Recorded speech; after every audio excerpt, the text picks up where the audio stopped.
unSILOed podcast is produced by University FM, elevating the stories of your institution. Welcome to unSILOed. This is Greg LeBlanc, and I'm here today with Jason Brennan, who is a professor of strategy, ethics, public policy, a whole bunch of other stuff at Georgetown University at their business school. Also the author of a number of books on democracy and politics, including a couple I have right here. The most recent book is called Against Democracy, which follows from a more general survey of democracy, a guided tour. You have a book called Debating Democracy, Why Not Capitalism, Why It's Okay to Want to Be Rich, Markets Without Limits, kind of a primer on libertarianism, and a book called Good Work If You Can Get It, which is kind of a guide to academia or an academic career, and maybe a warning to some people maybe to not pursue it. Welcome, Jason. Yeah, thanks for having me. I really appreciate it. So I think this book, Against Democracy, it's probably mistitled. I mean, it's a little provocative. I think the title could more accurately have been Against Universal Suffrage, right? Because you're not advocating for a monarchy. You're not advocating for, some other kind of tyranny. I mean, what you're advocating for is what we might call an epistocracy. And this is not a new idea. I mean, political philosophers have always thought that it would probably be a good idea to have competent people, informed people making all of the decisions. And this idea of universal suffrage is relatively recent phenomenon. And I think there are some people who support it for, I guess, practical reasons, but they're in the minority. I think most people who support it would support it for moral or what you call semiotic reasons. So I guess maybe the first place to start is, do we have sort of a faith in democracy? I mean, do many of us who support universal suffrage and democracy more generally, do we support it because of or in spite of our belief that it's going to lead to a good outcome? Or do we just simply not think about the practical consequences and justification for democracy or universal suffrage? Yeah, great question. I think it's a combination of both, honestly. I do think that, especially in recent times, people have this attitude that, I'm getting this from Jeremy Waldron, the idea that back in the day, there was the divine right of kings, and the political power of the king had this kind of majesty built into it. And now, in contemporary times, we take that idea of majesty and we place it in the power to vote, and we like that democracy sort of signals that we all have the same kind of value that a king used to have. And that kind of argument is surprisingly popular in philosophy and political theory. It really kind of dominates the kinds of arguments that philosophers make in favor of democracy. And I think lay people share that attitude. They find the idea of being deprived of the right to vote, or more interestingly, maybe getting a vote but not an equal vote, they find that very offensive. In their view, for government to do that would be like a government giving them the middle finger. So I think that's part of it. But there is also an argument that I think most people have in favor of democracy's practicality. I like to call it the sixth grade model of democracy, because it's what, like where I live, it's what you get taught in sixth grade civics classes.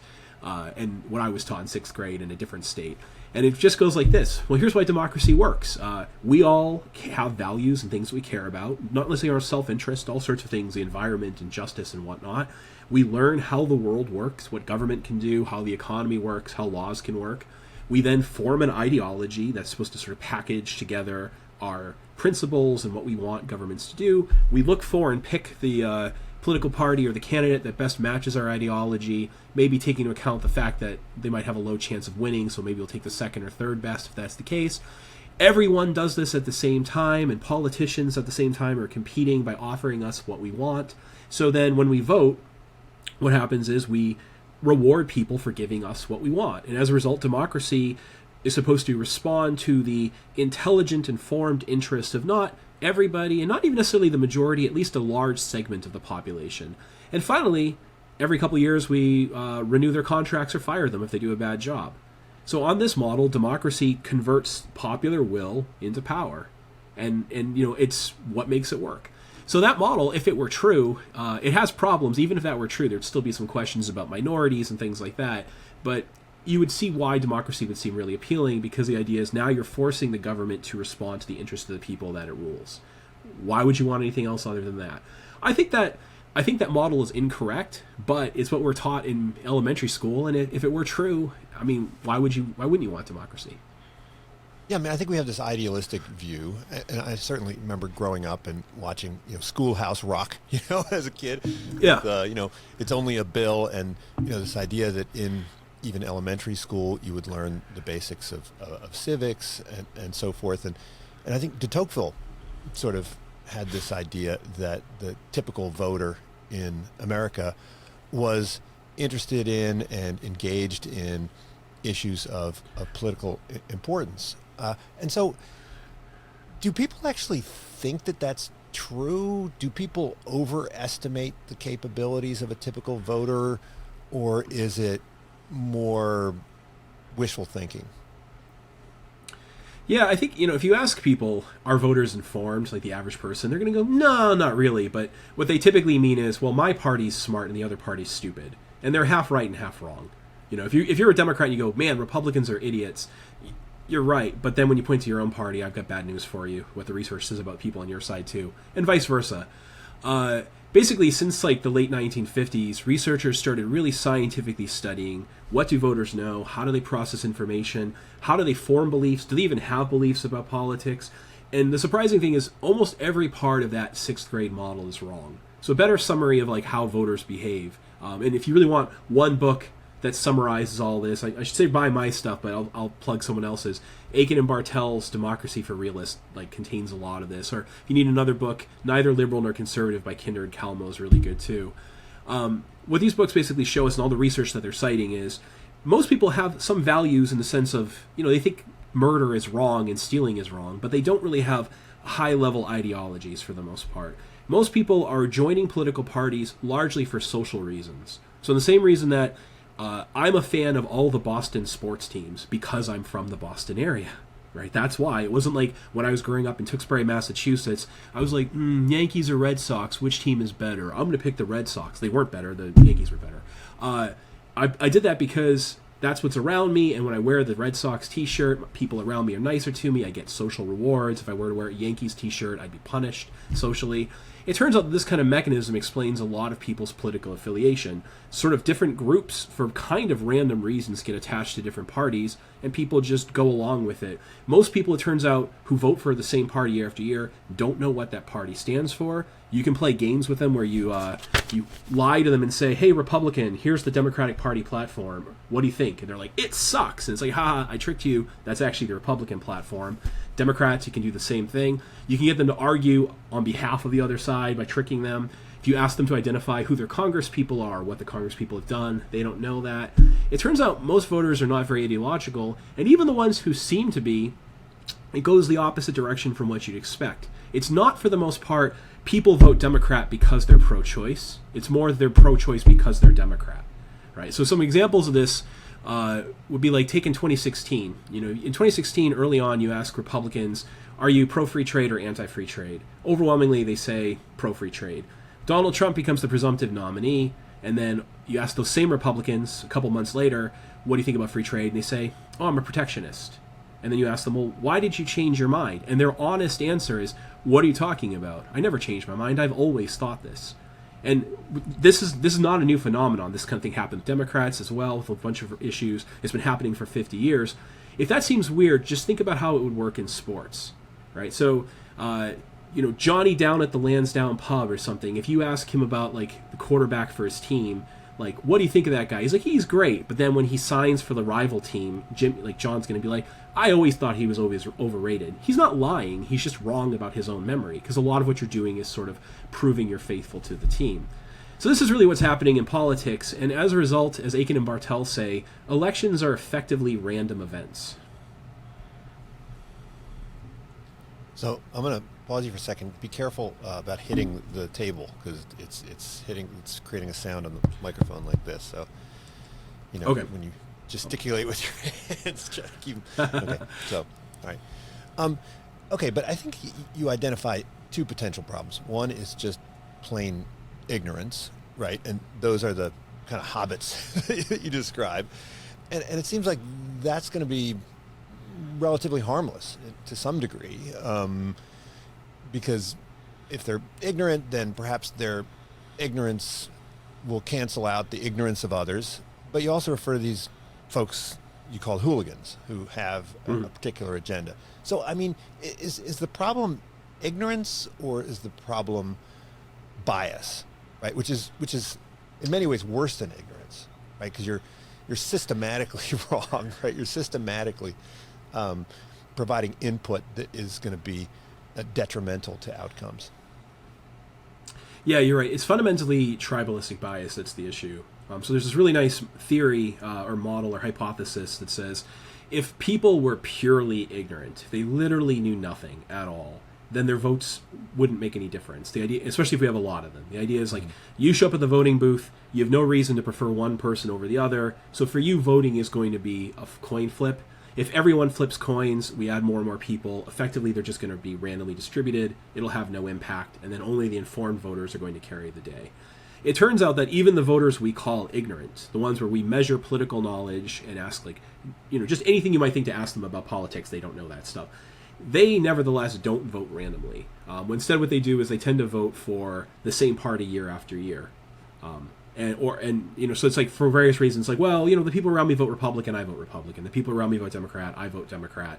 Or even if they don't do that, they'll do things like pick what name sounds better. There's even weird stuff, what's called position bias, where it turns out if you give people 4 options, and there's no label for them, you're just like, pick. I'm going to give you $10 if you pick the right number, like right letter A, B, C, or D. And you have people do this, they don't actually randomly distribute among them. They tend to pick the top, like avoid the middle and pick the first or the last one. So these things mean that the idea that voters just cancel each other out, it's an interesting hypothesis, but it's false about actual voters in the world. But I mean, the main real issue is that most people vote for the same party year after year, regardless of how well the party's doing, regardless of whether they even agree with the party. There's really only a small percentage of people that are genuine independents or genuine swing voters where they might change their mind about whom to vote for. So as a result, the sort of idea that ignorance isn't harmful just doesn't work out. Instead, we have this kind of party tribalism. And, it's not just pernicious in terms of like how it affects democracy's functioning. I think all of us sort of recognize if you go on social media or you walk outside and try talking to your neighbors, how it ruins our social lives. We're very polarized. We have this attitude of we can't interact with or be friends with members of the other party. They're evil and stupid and we're good. And honestly, some of the most disturbing research on this comes from this guy named Henri Tachfel, who is studying what he called minimal groupings way back in like the 70s and 80s. To sort of oversimplify his work, he might do something like this. Get a bunch of people together in a room, have them take a quiz that's utter bogus nonsense, then lie to them and tell them that the quiz says, you on this side prefer this kind of art, and you on this side prefer this other kind of art. It would be some term they wouldn't even understand. And then have them interact with one another and ask questions about each other. And almost immediately, on the basis of these bogus, fake classifications, they would say things like, the people on my side are smarter, better looking, nicer, more honest, more trustworthy than the people on the other side. And if you had them play games with each other, where like money and things like that were at stake, they would like try to cheat and harm the other side for their own benefit. So you get this kind of, the things we think about like classism and racism and tribalism and all these things, they're kind of built into human nature, and we tend to express them into politics quite a bit, in part because politics are sort of liberated to do that in a way where it's expensive to do that elsewhere. So we already start with that in politics, and then when you add in talk about justice and the high stakes, it just gets worse and worse. Yeah, so why is it particularly pernicious in politics? Because, look, we know that people are ignorant. We know that people are biased. We teach this in psychology classes, judgment and decision-making classes. And presumably their ignorance and their bias impacts their behavior in their personal lives, in their interactions in the marketplace, right? In their investment decisions, in their behavior in teams, clubs, and corporations. Why is it particularly bad in politics? The thing that goes on in politics is you don't get the same kind of reward-punishment system that you get elsewhere. So, for instance, take business. It turns out, empirically speaking, that people will heavily discriminate against others who have different political leanings. In fact, at Stanford, Iyengar and others have done studies on this. Like, you ask people, you give them a resume and have them evaluate it, and they'll say it's great. But if you have them evaluate it and it has the marker of someone on the opposite political team, like, oh, he was a member of the Young Republicans, suddenly the quality of the resume doesn't matter, and all they care about is politics. However, the market at least has the following feature. If you hire a substandard worker, that is going to make your company suffer. You're going to lose money. To some degree, because markets are competitive and you have a bottom line, you are going to get rewarded for being right about people and punished for being wrong. I don't want to overstate that. You work in a business school, I work in a business school. We all know that there are principal agent problems and that the power of profit loss mechanism does not redound upon every individual worker, every individual manager. But we also know it has some effect overall. Right? That's missing fundamentally from what happens in our political interactions. When it comes to, say, things like voting, the reality is, like, when I cast a vote, it's not going to make a difference. When you cast a vote, it's going to even make even less of a difference because you're in California and your vote counts for less than mine thanks to Electoral College. So in a way, I don't get rewarded for being right. I don't get punished for being wrong. I'm free to sort of indulge my worst biases in politics in a way that I'm not as free elsewhere. Or similarly, like, when we talk about the story of trade and like what trade does to people and make them more open, you might think of, say, what happens like in like the late Middle Ages. Well, the Christians in Europe think that the Muslims in the Middle East are infidels and vice versa. Overall, their attitude is you're evil and you're going to hell. But the reality is you have something I want and I have something you want. So we start trading. And as we trade, we interact more and we come to see that they're really not so bad and attitudes become more permissive. And overall, people become more accepting. Or especially when you have lots of religions, say in England in like the 1700s, as Voltaire famously said, there's so many different religions, people just have to learn to live and let live, and as a result, people are quite tolerant and open compared to anywhere else. But when it comes to politics, there's really only two major parties, and so you can kind of afford and you really get rewarded for excluding a bunch of people and just playing along with your team. So I just think it's like, the incentive structure of politics is just worse than the incentive structure we have in most other aspects of our lives. Well, look, I mean, I think a lot of people have written about the rational ignorance of voters. It doesn't make sense for you individually to invest a whole lot in becoming informed. But I mean, that's true for all sorts of walks of life, right? It doesn't really make sense for you to learn how a car works, or even a toilet works, or a sink, or learn a lot about medicine, and so you kind of delegate this to others. So is the real problem not ignorance, but people's underestimation of their own ignorance? I mean, why don't voters acknowledge their ignorance and simply defer to or delegate to people that people can agree are have more expertise in policy matters? I mean, you're right that even in markets we do a lot of delegation. However, we still have a kind of check on this, right? So, I know only the most basic plumbing. So if I have any kind of big problem, I'm going to have to call a plumber in. But when the plumber leaves, I can tell if there's still a leak underneath the bathtub. Mm-hmm. Right? It's like, well, the water's still dripping, so he must have done a bad job. I couldn't fix it myself, but I can check to see whether he fixed it. I don't know how to repair my car, but I'm trying to think of the last time I had a car repair. I'm not good at like replacing tires in my car. My car's weird. You have to like go through electronics to change the tires, go figure. So I can't do it myself at home, but I can tell that the new tires are there and that it's driving better, right? We don't have that same ability when it comes to politics. If a person implements a policy, I put in the CARES Act. Did that make things better? How would you know? How would you measure that? That takes expert ability, not just to sort of know what anything that's happened in the past 5 years as a result of it, but to disentangle the effects of that policy from all the other confounding things. I mean, you and I see policy papers where people try to do this, and it's extremely difficult. So the average person doesn't know how to do that. They do, however, defer to experts in a way, but the experts they defer to are people like, comedians on late night TV that make fun of the other side. And so it's sort of like, well, we're all going to agree that this person counts as an expert, and so we're going to like accept what they say and like laugh at their jokes. We don't really have the same incentive to like look for genuine experts. I mean, if it were the kind of thing where like your kid is going to die unless you literally your kid will die unless you figure out which presidential candidate is better, I bet people would be a lot better. If the stakes to them were if you don't figure out which presidential candidate is better, every single pipe in your house is going to leak for the next 4 years. I bet they would do a better job. But the effects are so distant and so hard to check that our ability to defer to experts is also just another thing that we use as political signaling. So someone like, take Anthony Fauci, right? Is Fauci like a great guy? Well, that became a signaling thing. By the way, he's now a distinguished professor at Georgetown. So that became a signaling thing. If you're a Democrat, you say, Fauci, he's basically, the second coming of Jesus. And if you're a Republican, you think he's like the Antichrist, right? That's what ends up happening with deferring to that particular expert. I'll remain agnostic about my personal view of him. I mean, we don't do that in every domain. I mean, I was going to say we don't defer to people on TV when it comes to medicine, and then I remembered Dr. Oz.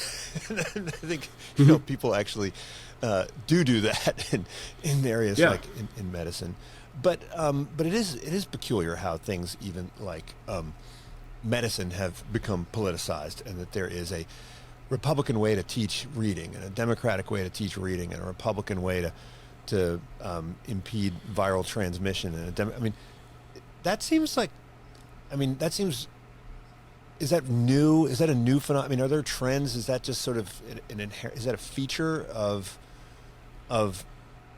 political democracy, or is that something? Because a lot of people would say, "Oh, that's an artifact of social media," and you actually cite some statistics in the book where, going back to 1960, if your kid married someone from the opposite party, it was no big deal. And now it's a big deal. But we had universal suffrage in 1960. So is there some, over time, some pressure to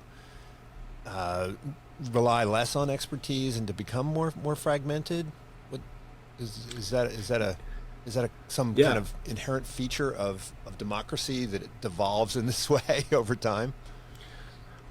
Yeah, well, I'd like to note, even with the stuff that people become politicized with regard to medicine, it's almost always the things that have the same features of democracy, where it's a collective action problem. What we do matters, but what I do doesn't.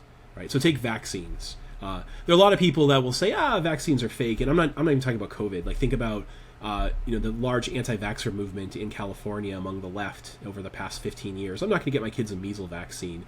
The thing is, if most people are getting a measles vaccine, you can afford not to get one, right? Because you can just externalize the cost onto others. What matters is if enough people get that vaccine, right? It's the same kind of logic, collective action over individual action. And that's what you tend to see in medicine, where people are particularly irrational. It's when my input doesn't make a difference. What matters is the group input. Or alternatively, where the thing that we're doing, the medical intervention, has very distant and hard to measure effects as opposed to immediate effects. So it's precisely the cases where in consumer behavior you'd expect people to be irrational. That's where they're irrational with regard to, say, medicine and politics as well. I actually would say when it comes to 1960 and the fact that people were nicer back then, I think that was the outlier time, right? So it's not like we have great statistics on this, but you mentioned de Tocqueville earlier, and he talks about how the United States was like this in the 1830s. Insofar as we have ways of trying to estimate what the political culture was like in the U.S. through most of its history, it was horrible, highly vitriolic. Even like in the late 1700s, you have candidates just saying horrible things about each other, things that would make Donald Trump blush. Oh, this person has an illegitimate child with this person, and they're having sex with animals, and they're just monsters, and people who vote like for the Federalists are evil, and the people who vote for the Democratic Republicans are just stupid morons who hate the country. The way that people talked about each other was really harsh, and it was pretty much like this through almost the entirety of U.S. history. And then World War II happens, and then people come back, and having had this experience that really brought the country together, for a short period of time, we have a relatively tight cohesion among the political parties where they're not really that different from each other in terms of ideology. More people are likely to switch between them. The kind of fidelity to one group has gone down dramatically. People have suddenly been exposed because, we had 12 million people uprooted and like having to live and work with others. There's all this stuff that makes people feel like a unified country, and the pernicious pulling apart effect of politics is weaker.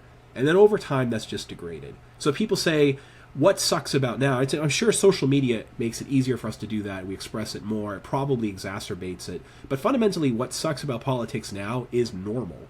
What was happening in 1960 or 1955, where people were nicer to each other, was weird. right? And honestly, I think if you wanted to fix that in the U.S., it's not going to be about epistocracy or democracy or something else. I think it's fundamentally about the two-party system. So I go back to Voltaire, and I think there's a lot of evidence. This is his hypothesis, but I think the evidence backs this up. Voltaire says when there's just one religion, that religion just tries to crush all dissent because it just wants to maintain its power. When there's two religions, they fight to the death because all you have to do is kill one, and then you win, and you get to be the one that rules everything. When they're 30, you got to live and let live, right? There's just too many. You can't really afford to isolate yourself from others. You're just going to have to sort of be accepting of difference, and that's what he says is happening in England as opposed to, say, France in like the year 1709 or whatever, or 1706. I think something like that happens with politics too, where one of the reasons why I think political distances or differences are less pernicious in most of Europe than they are in the U.S. is partly because when you have proportional voting systems, you have more viable political parties, and as a result, it's kind of like your neighbors are all going to be people of different parties. You can't. It's really hard for you to segregate yourself in terms of your work and where you live and whom you date and whom you befriend, because there's just so much variation, right? So you can't afford to make that the same kind of signal that you do in the U.S. We have a first past the post voting system that predicts there's going to be two major parties, and I think we get this behavior as a result. Well, I think if we go back to the founders, and they were concerned about factionalism, they thought that the factions would arise because of divergent interests, right? So you'd have the urban versus the rural, you'd have the exporters versus the importers, maybe the wealthy versus the poor. But when we look at these partisan divisions, they don't seem to correspond to interests. They in fact, the basket of positions don't seem to have any coherence, right? I mean, yeah. I think Dan Kahan wrote about this, where gun control is seen as a liberal thing in the U.S., it's seen as a conservative thing in Europe. It doesn't really have any logical connection to any of these other issues around abortion or tax rates or regulation. And so do we have any kind of coherent theory as to how these factions get formed? Yeah, I mean, I'm glad you brought up the founders because in a way they overestimated what voters were going to behave like. Their basic model was a kind of rational, self-interested voter. They were worried about ignorance and things like that, but their fundamental theory was that people were going to mostly vote for their pocketbooks and that factions would arise on the basis of differential effects of policy on our pocketbooks. And it just turns out this is wrong. That view is not dead. I mean, there are countless political economists, public choice people who would still subscribe to that philosophy, right?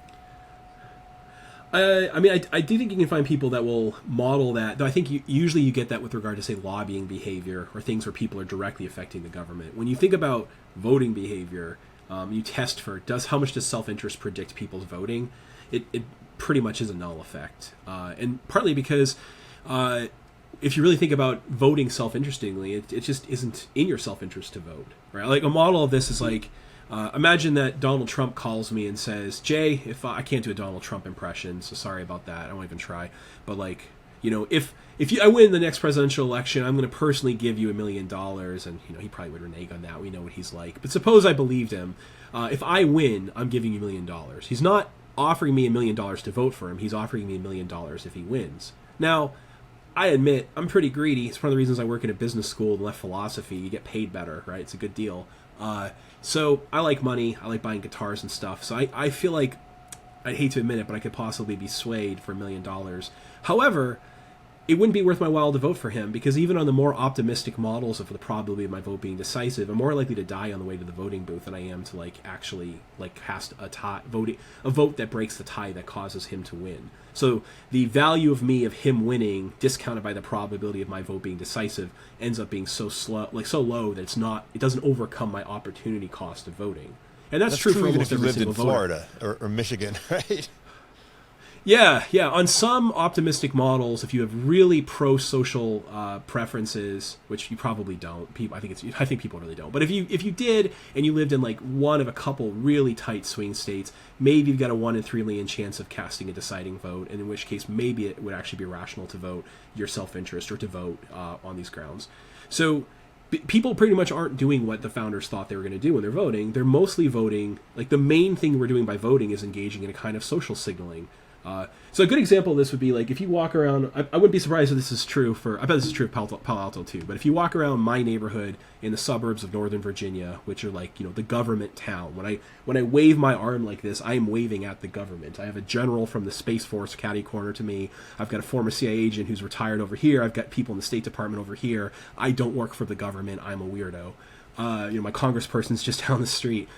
So this is the U.S. government near me. They have all these signs up that say, in this house, we believe, and then a bunch of stuff they don't believe, such as no human being is illegal. They're not open borders advocates. I am. They're not. Like, they actually do think that human beings are illegal and should be deported, but they put these signs up as a way of sort of expressing to one another that they're good. It's weird. It would be like if you had a society where everyone knew everyone else was an atheist, but they still put up crosses saying how much they love Jesus. It's like, what are you doing? But it works. Right? Or they have signs that say, we believe Black Lives Matters. Now, I'm sure that my neighbors believe Black Lives Matters, but here's something I know about them. They're willing to pay $300,000 to avoid living near black people, right? Because they work downtown, and if they lived across the river in Prince George's County, they'd be in one of the richest counties in the U.S., the richest majority black county in the U.S., that has low crime and all sorts of wonderful benefits of living there. Their commute would be exactly the same, and their houses would be about $300,000 less. But they don't want to live in a majority black neighborhood. They want to live in a majority white and Asian neighborhood, and so they're willing to pay hundreds of thousands of dollars extra for their houses to do that, and then they put up a sign that say Black Lives Matter, right? So a lot of what we're doing with politics is this kind of signaling to one another, we're the right kind of person, we're good, we're virtuous, we're kind, please like me, be my friend, etc., etc. I think that's what's happening in politics. We're using our vote as a way of getting social benefits for ourselves. Well, I mean, there's a whole theory around wisdom of the crowd and this idea that you can aggregate different perspectives, and even if everybody is ignorant, and maybe if everybody is biased, through the wonders of aggregation, we should get to a better decision than we would potentially get if we had experts, right, making these decisions. So, I talk about this a lot in financial markets, right, prediction markets. Why should we not think that is possibly what democracy can capture? Yeah, it's great. Because I agree that this does happen with a lot of different environments. The classic one being, guess how many jelly beans are in the jar, right? And as we know, the more people that guess, every semester, I do that in my class. Yeah, and it works. It works great. The more people that you have guess, the closer the average guess ends up being to the truth, right? It's a predictable feature. It works for a variety of other things. This tends to work in a couple of things. One is people are genuinely trying to get the right answer, and they're independent of one another, and the guesses are randomly distributed, right? So imagine that when you have people guess, they're not even trying to guess the right answer. They're just trying to impress Sally, and Sally said 45. I'm going to guess 45, so she likes me more. You're not going to get the same benefit. Imagine that we have a weird bias of just overcounting, so we all systematically overcount. Well, then we wouldn't be randomly distributed. It wouldn't work out. So the question really comes down to politics. When you think of the different models that are about how the wisdom of the crowds is supposed to emerge in politics, how accurate are they? Right. So one is this kind of randomization thing. We already talked about how people follow one another, they copycat, their errors are not randomly distributed, they tend to compound. We defer to people who are seen as high status, or defer to the crowd. So if the crowd says something, we believe it too. So imagine, for instance, you're doing the jelly bean experiment, and every time someone got up, you told them the number of the person right before them, and they had a very strong tendency to guess the same number, right? It wouldn't work anymore. Or you told them the number, and they either used that same number or gave sort of an opposite number based upon whether they like that person. It wouldn't really work out quite the same way. But that's what's happening in politics. Even one of the more sophisticated models is often called the Hong-Page theorem, which says that diversity trumps individual reliability. First of all, in my book with Helen Landemore, I go carefully through the proof, and the proof, frankly, is basically question begging, because if you read it really carefully, what they call the diversity assumption, what the proof basically says: imagine a bunch of people who cannot solve a problem by themselves because the problem's too hard, are actively trying to solve the problem, and whenever they work on something, they have only one technique for solving this problem. Only one technique, that they can't use anything else. They always get a local maximum, and then when they get stuck, this is the diversity assumption, there is always another person who has a better method that can improve upon it, and they always defer to that person. Well, then it follows, basically trivially, that under those conditions, the more and more people you have, the better the group will perform, because after all, you're stipulating there's always another person who can make a good decision, and you're stipulating people listen to reason and listen to better outcomes. Even the person who originated this page himself is like, when you actually try to apply this to the real world, the results are very modest. In part because these assumptions are quite unrealistic in the real world, especially when it comes to politics. People might not listen to one another. They might simply follow the wrong decision. They might not even be trying to solve the problem in the first place. Also, one of the assumptions is that they have the same set of values. You and I agree on what counts as a better solution, but in politics, we disagree on that, etc., etc. So I think the Hong-Page theorem is maybe useful under certain kinds of business decisions where we're making a narrow kind of decision among each other, and it can help explain why, let's say that our firm has a crisis. Instead of just having the marketing people deal with it, maybe a committee made up of a marketer, a lawyer, an engineer, and a line worker might be better than just people made up of marketers. I think that theorem, despite I'm worried about being trivial, helps explain that. But it doesn't apply to democracy as we see it, because they're so distant from the assumptions of the model that it's just not applicable to them. The other one that people love to use is Condorcet's jury theorem, which basically says that if every voter is independent from one another and they're more likely to be reliable than not, then as you add voters, the probability that the vote will get the right answer approaches 1. Conversely, it says that if they're less reliable than the probability they get the wrong answer approaches 1, or the probability they get the right answer approaches 0. And the one question is whether on the dark side or the light side of the theorem. I'm just going to point out, because this happens to me all the time, like in one of my older books, I said, look, I'm pretty much agnostic about the probability of a vote being decisive. I know there's a couple different models, but on one major model, the chances of you being decisive are just vanishingly small, like on the order of me quantum tunneling through the Earth small, right? And lots of people said those are called binomial models, those have to be wrong, and here's why they're wrong. Fair enough, but the Condorcet's jury theorem is a binomial model. So a weird thing happens in political science and political theory where they're like, when you're saying that votes don't count, use the binomial model. Those are stupid. Now here's why votes are smart, and they use a binomial model. I don't know. It's inconsistent. But I think if anything, Condorcet's jury theorem probably predicts that voters are bad rather than good. I don't think it actually applies to voting at all. But if it did, I think it would be a critique of democracy. Well, I mean, most of those models assume that the contributors to the vote are doing their own independent investigation, right? And they get some kind of signal, and there's, a lack of correlation across the error terms. But then others would say, well, that's not really a good model of democracy, because democracy has deliberation. And deliberation plays a huge role, and conversation and attempts at persuasion. And so our jury is more like the jury in 12 Angry Men, right? Yeah. Where there's debate and dialogue.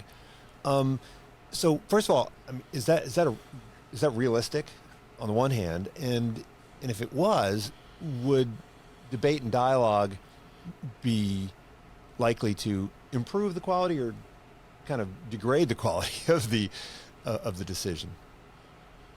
Yeah, I'm glad you asked that. I think one of my mistakes in Against Democracy was I was sort of casting the deliberative Democrat group as if they were the really pro-democracy people. What I really should have said is the deliberative democracy people and I agree that democracy as we find it in the world is deeply defective. Mm-hmm. Right? They might even want to call it democracy. I know a certain person who Helene Landemore would be, for instance, very resistant to calling what happens in France, the U.S., or Iceland democracy. Right? Fair enough. What counts as democracy? I don't want to fight over that. So in a way, what they're like, well, nothing's going right. Like, we just vote. That doesn't really matter. What matters is that we talk to one another and hear one another's interests. And they give these very idealized accounts of how deliberation is supposed to go. Things like, including people at Stanford who say this kind of thing. You and I don't influence each other on the basis of anything other than reason, so charisma and good looks and status has no effect, or threats of social sanctions have no effect. That people listen to reason, that they listen to evidence, that everyone gets sort of an equal say and equal time to give their point of view. And then if all these things were met, maybe things would get better and we would, if not reach consensus, at least kind of come together on some sort of compromise position that we all can live with. And so in a way, it's like if you say that's how democracy should work, you should then point to every existing democracy and say these things stink. They're awful because they don't meet those conditions at all. They meet other conditions, and you should complain about them. But then there's this question about how likely is in the real world that if we try to get people to do this, it even works out as predicted. There's a tremendous amount of research on this, and I think a good way to kind of critique it is to look at the experiments that are done by the people who believe in deliberative democracy. And it's like in laboratories where nothing is really at stake, and the liberal Democrat is basically, I think, trying to get them to agree with him about some policy matter. They can just barely nudge people. But then there's all these confounds that often lead to worse behavior. Things like if we see ourselves as members of groups, and we just kind of become more polarized, as Cass Sunstein says. Oftentimes deliberation polarizes rather than bringing consensus. We often are, in fact, influenced by all sorts of factors we're not supposed to be influenced by. So I think it's fair to say that the results of the deliberative democracy empirical literature are modest at best. In fact, frankly, I think I'm being really generous by saying they're modest at best. I think they're probably quite bad overall. But yeah, if I would basically say, if someone said, like, if you could make democracy work like an ideal philosophy seminar, that would be great. Also, I'd like to see you make a philosophy seminar work like an ideal philosophy seminar while you're at it, because I don't even see philosophers and political scientists and economists, when they're trying to debate these things, work the way that democracy is supposed to work. Yeah, but sure. I mean, isn't it in some degree a question of scale? I mean, even the founders thought democracy works okay when you have a relatively small community. I can think of examples. I was part of a condo association. We had 4 condos, and we could sit around and have a pretty good and constructive conversation about whether we should paint the outside of the building this year or next year. You could come in and talk about the cost of the paint and the cost of show a model and so forth. I mean, does the concept of democracy, majority rule, work when the scale is relatively small, and it just sort of breaks down when you get to this national scale? I mean, if we had a country where we had towns electing people who then elected people who then elected people, and so at every stage of the game it was a relatively small group of people, would we be more likely to get good results? Yeah, I think we would. And honestly, I feel like the originators of deliberative democracy, that was their view. You think about Rousseau. Rousseau himself was like, we're talking about city-states. This might work on the level of the city-state. He was very skeptical at work on like a larger level.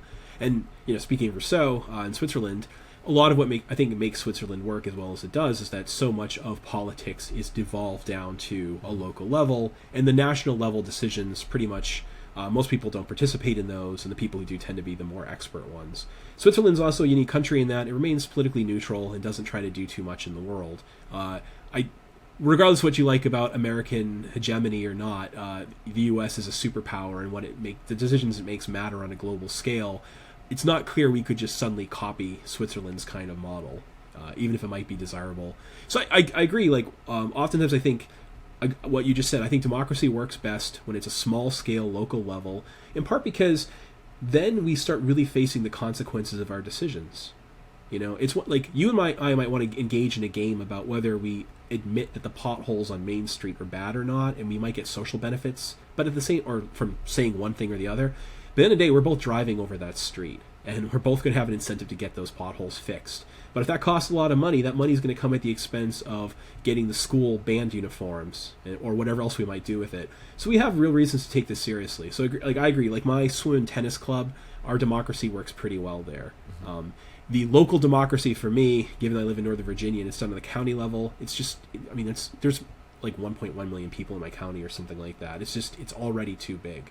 New England town hall meetings, like small town halls with like 20,000 people in the whole city, in the whole town, those work pretty well. So yeah, I think deliberation works when it's a local problem that everyone faces the consequences of, and they can kind of see firsthand. It doesn't require special expert knowledge. What do we do? And then we know each other. We have to live with one another. Then we tend to make better decisions.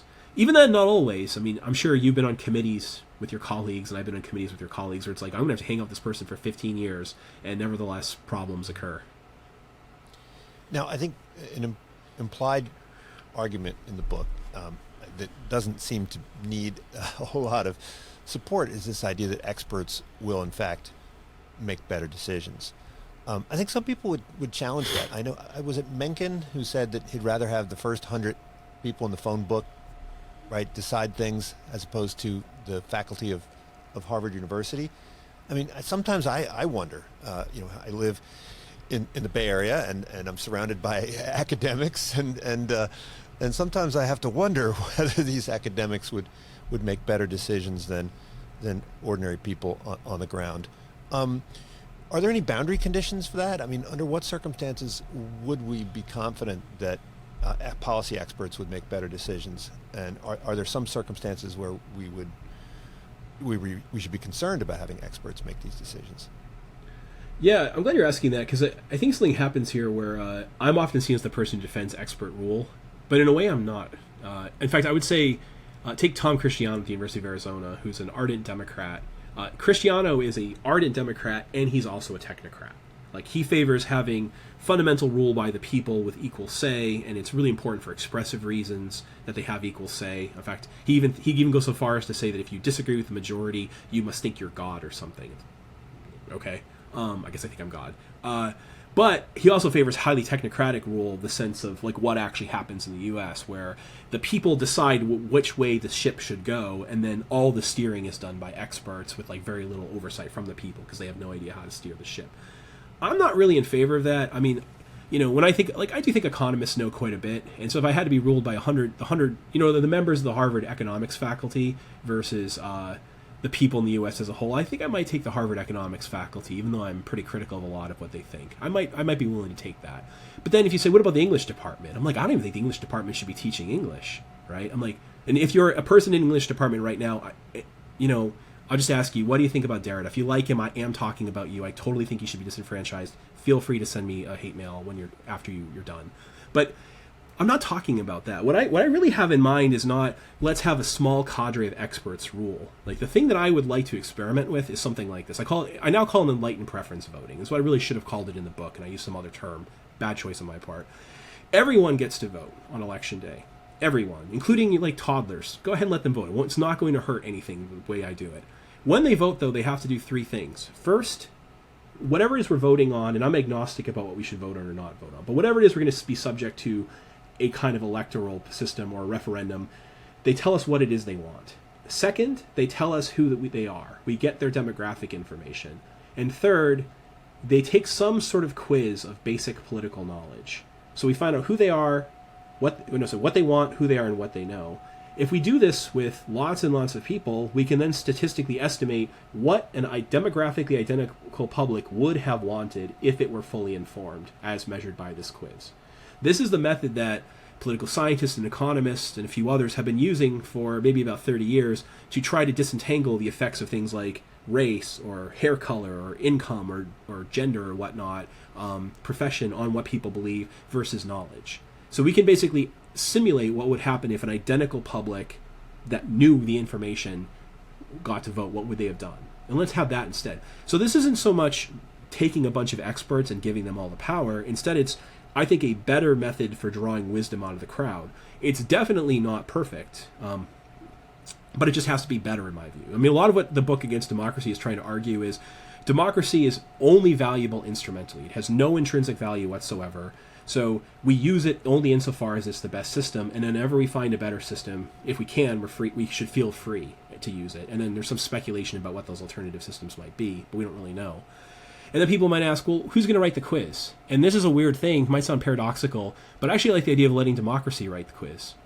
You basically take 500 people, get them to deliberate, and say, pay them $1,000 or $2,000 or something to spend a weekend doing this. And we say, in the next election, you 500 citizens, randomly drawn from across the country, are going to decide what counts as an informed voter.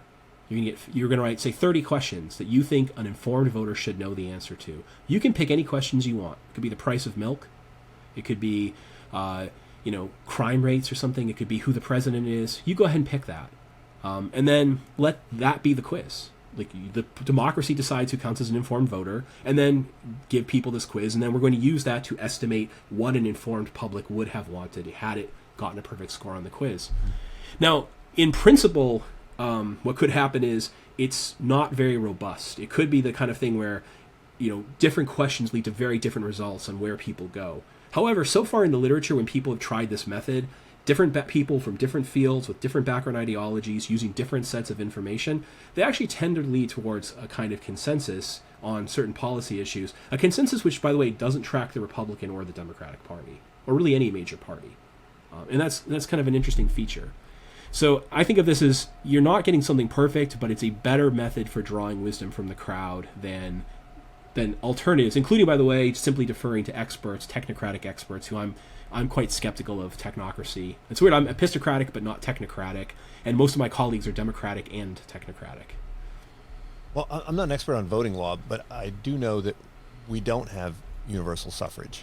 People under a certain age can't vote. Felons can't vote. Illegal aliens can't vote. And there may be some other exemptions that I don't know about, but we don't have universal suffrage. We do have certain requirements that have to be met for you to vote, but they're not based on competence or merit. But we do have licensing requirements for things like driving. We don't, but probably should have for things like guns. We have, if you want to be a doctor, you have to pass certain tests. If you want to be a lawyer, you have to pass certain tests. Even if you want to be a hairdresser, I think you have to pass certain tests. So why do people resist the notion that you should have to demonstrate some competence to be a voter, and maybe even more importantly, to be, say, a legislator? Yeah, great question. And by the way, I should point out, the thing I talked about doesn't disenfranchise anybody. Right. Everyone gets to vote. In fact, it allows more people. But I would say, in principle, if it turns out selective disenfranchisement leads to better policy outcomes, I'd be in favor of it. So in principle, I'm okay with it, even if it's not my first choice. I think it comes back to the kind of symbolic, semiotic stuff. We think of the right to vote as a public affirmation of your standing as a citizen. So, and I frankly, I just think this happens to be a contingent feature of how human beings think. It's not built into the fabric of the universe. And so I have this metaphor in the book where I say, I want you to imagine a society where at age 18, you don't get the right to vote. They just do something else. But what happens is, at age 18, you get, I wish I had a prop with me. I'm surrounded by scarves too, but I don't have a red one. My wife has like costumes back here for something that she helps out with. At age 18, when you get a red scarf from the government, and you wear this outside, right? And this is sort of the way that this society signals to everyone that you are a full and equal member of the society. It used to be like, 100 years ago that only white males got these scarves, but then after a lot of fighting and protesting, they started letting white women have them. And then after more fighting and protesting and some like public demonstrations and marching on bridges and so on, they let black people have them and others. And so now everyone gets them. And now a new party comes to power, which has a problem with gay people. So when they come to power, they say, we're no longer going to allow homosexuals to have red scarves. And they take them away. In that society, like if that happened, people would be marching on the streets. How dare you take away our red scarves? And I would too. I'd be like, give them the red scarves back. Because we basically have created this social ritual that being given the red scarf is the public affirmation of your standing as a person, right? So I would fight for that red scarf too. Because basically if the government, they turn the red scarf into we like you, and taking away the red scarf is a way of saying F you, right? But it's all, we recognize from afar, this is all just a way they happen to think. It doesn't track anything deep. In the same way that, like, if I stick up my middle finger, which I guess I won't do for now, that would signal F you in the United States, but in some other cultures it might mean something different. And it's just a socially contingent social construction that we think this way. I think voting is fundamentally like that. We just happen to imbue it with all this kind of majesty, and as a result, we want everyone to have equal votes. Otherwise, because if it's not that, if it's about, do you actually protect yourself against domination? Is it a form of liberty, et cetera, I think by the time I deal with this in the book, I've already knocked all those arguments down. So all that's left is the symbolism. And frankly, the symbolism is what everyone falls back on. For example, John Rawls, the leading political philosopher of the past 100 years, if you really look, what is his most important argument, his central argument for why we should have democracy at the end of his career? It's symbolic stuff, right? That's why political liberty has more value than anything else in his system. It's because of the symbolism. It's not because of how well democracy works. It's not because it empowers us. It's because of this idea that not getting the equal right to vote would thwart the social standing that we have and the social basis of our self-esteem. It would make it so we can't look each other in the eye. right? That's his fundamental argument. And I'm just like, yeah, that might be true of how we happen to think, in the same way that in this hypothetical culture, it's about the scarf, right? But now imagine we learn that, hey, red scarves turn out to cause cancer, right? What should we do? We should probably get rid of that social practice, maybe start using blue scarves instead. Well, what if it turns out that universal suffrage has pernicious effects on par with causing mass cancer? Well, then maybe we should change our social practices. Well, look, there's another view, and this also was shared by the founders, which is that the way to protect against ignorant and biased voters is to have checks and balances that reduce the extent to which they can oversee the decisions made by governmental bodies. And so, we see this with the Fed. I mean, the Federal Reserve can do its thing. It's run by experts. We've got certain administrative bodies that kind of do their thing. We've got the Supreme Court, it's going to do their thing, right? And so we have these entities that can kind of check the worst policies that people might favor. An interesting example is Sweden during the pandemic, where I think they have constitutional provisions which insulate the public health officials from democratic oversight. And so, regardless of what the people want, they plow ahead with their policies. Whereas most other countries, the voters had a heavy influence on what the public health policies were. Shouldn't that be sufficient? And that way we can leave the semiotic symbolism intact, and everybody feels great, everybody feels respected, everybody feels equal, and then the ship sails on because you have the experts steering the boat. You might be right. This might be the best we can do. These things were put in that place for those sorts of reasons, as epistocratic checks on the populace. And in fact, sometimes people say to me, well, don't we already live in an epistocracy? Aren't these countries all really epistocratic? Because, in fact, people with greater knowledge end up running things and making most of the decisions, and they're just kind of kept in check by the people. And I'm like, maybe you're right, and maybe this is the best we can do. At the end of the day, you started off by asking me, is this book not really titled the right way?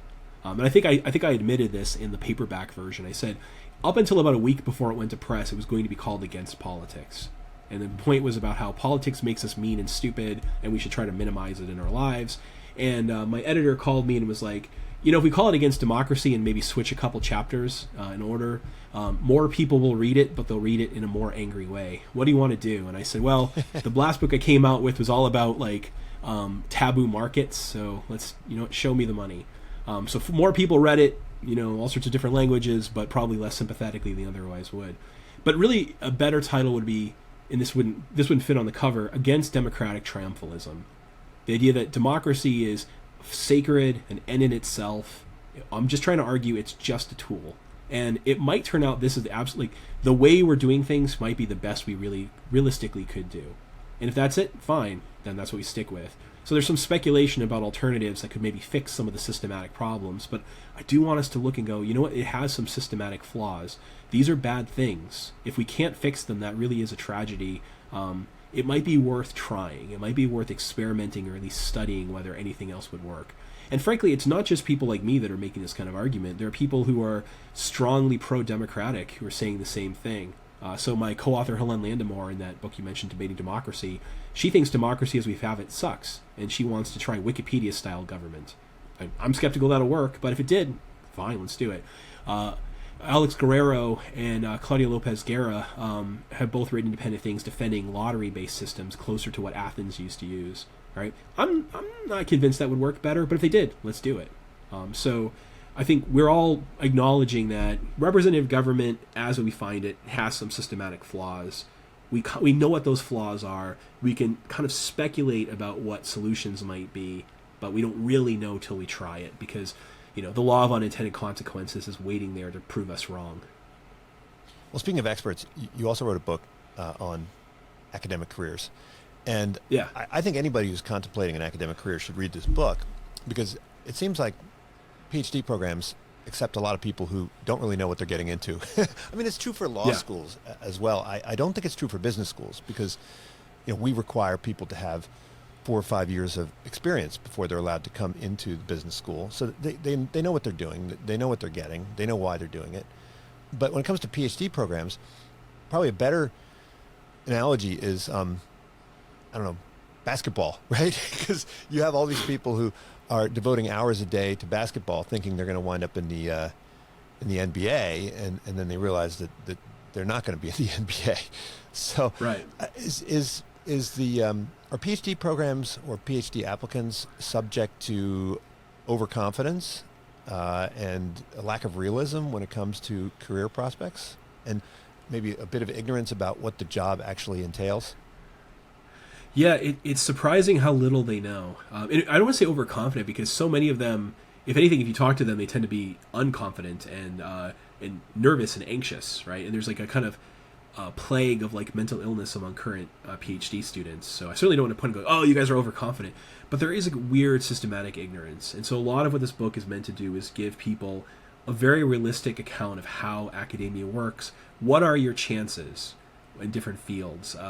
What does it take to survive? What is the job actually like? Because people often don't really know that. I feel like I was someone who tried to do as much homework as I could about this when I applied to grad school.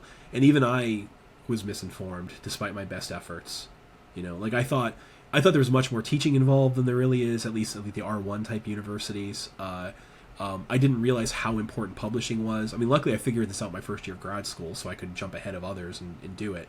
But when I was applying for PhD programs, I didn't realize how important that was.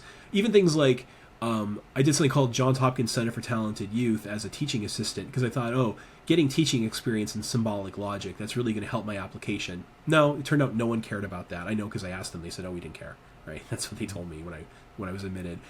Because all they care about is research productivity, even though the majority of faculty spend the majority of their time teaching, and only a small percentage of faculty do a lot of publishing. So I try to tell people, how much money do you make? What's your day-to-day life likely to be like? What are you going to spend your time doing? What does it take to advance? What does it take to publish? What does it take to teach well? How can you be cost-effective with your time? Like, get more bang for your buck for you, bang for your buck for your research, bang for your buck for teaching. And at the end of the day, I've had a lot of people email me after reading the book and say, you know, I'm not going to go to grad school anymore. I was going to, and now that I understand the risks and rewards, it's not for me. And when I get that, good. And I also have people who do apply to grad school after reading it, and they use it as a kind of manual for increasing their productivity, and then some of them as a result get much better jobs than they otherwise would have.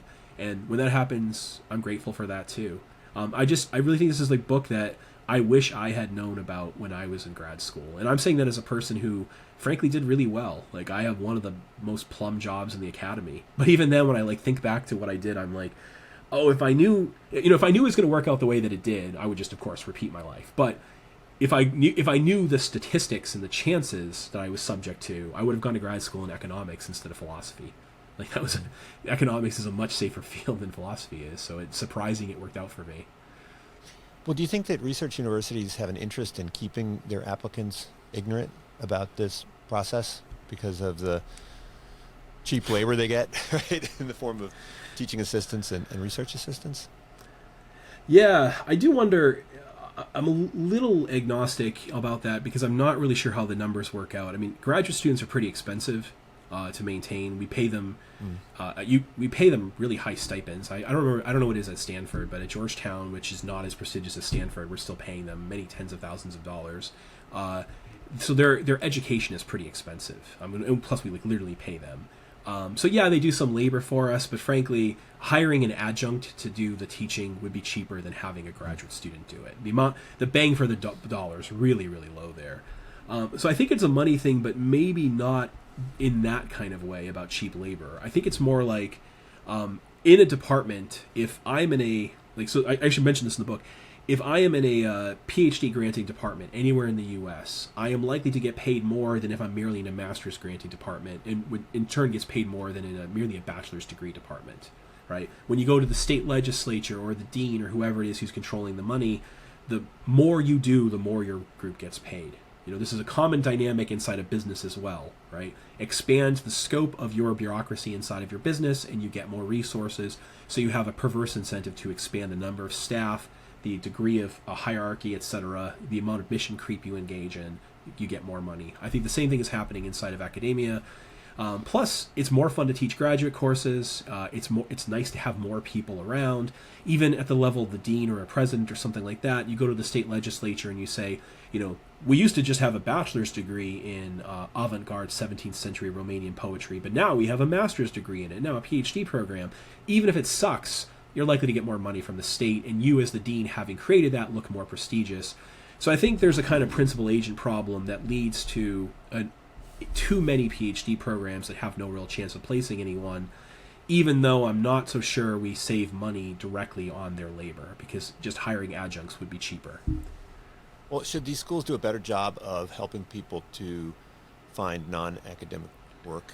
I know at most of the top research universities, even at the top research universities, a substantial percentage of the PhD graduates go on to work for industry, but they're oftentimes not mentored or given any kind of guidance or advice on how to land those sorts of jobs.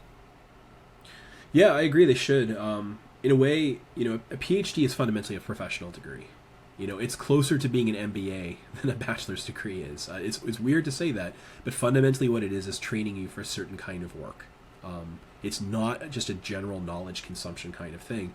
And the reality is that we also know from surveys, almost all the people who get a PhD are getting it because they want a particular kind of job, right? Most of them want to become academics, and then if they don't want to become academics, a small percentage of them have certain kind of government or think tank or sometimes banking and financial consulting type gigs in mind, right?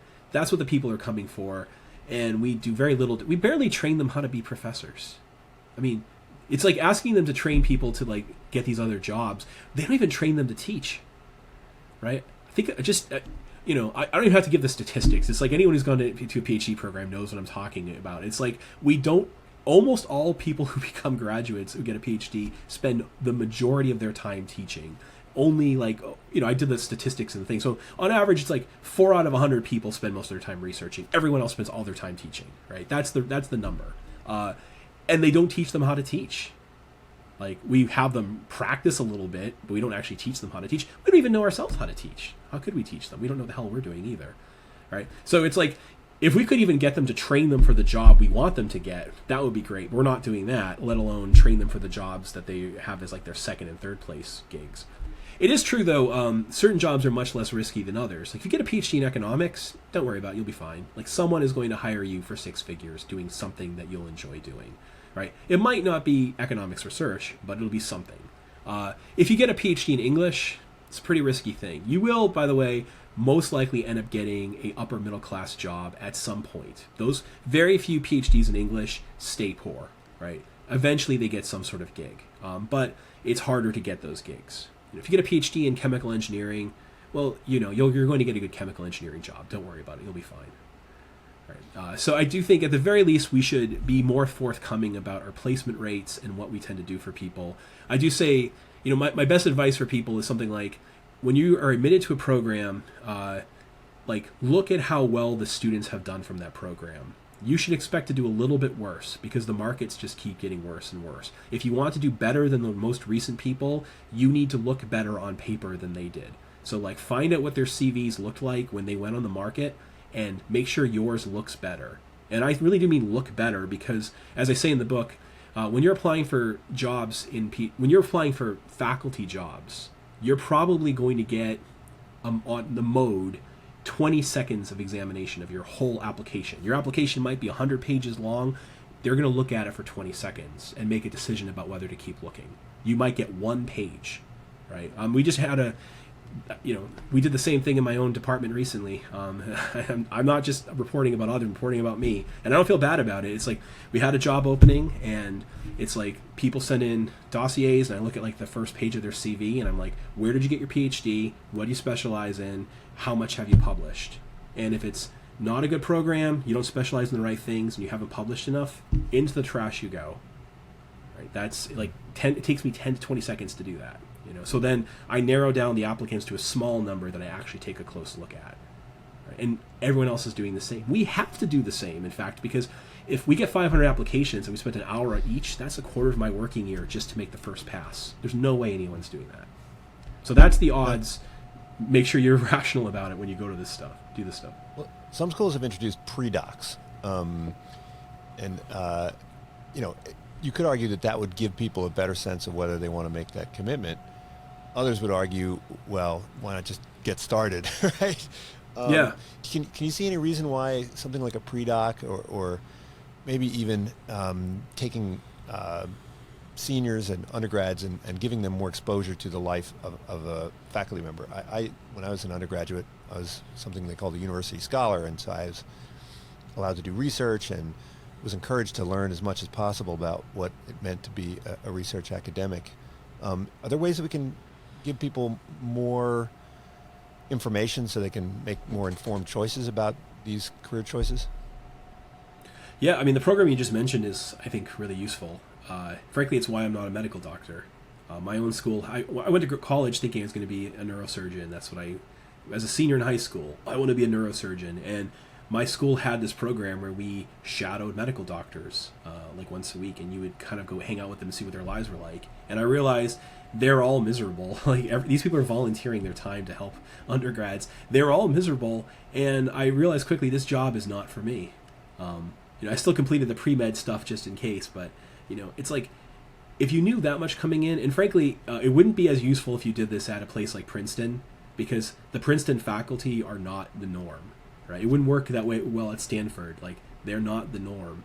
Like, the normal faculty member is like Idaho State. Like, that's the typical lifestyle of a professor. Like, that's what you're likely to get for a job, if you get one at all. And you'd be lucky to get that. It's a good job, by the way, and you'd be lucky to get it.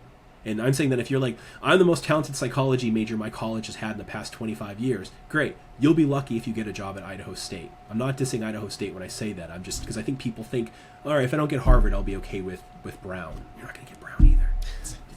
How the hell did we end up where we did? It's so hard. It's so much luck and so on.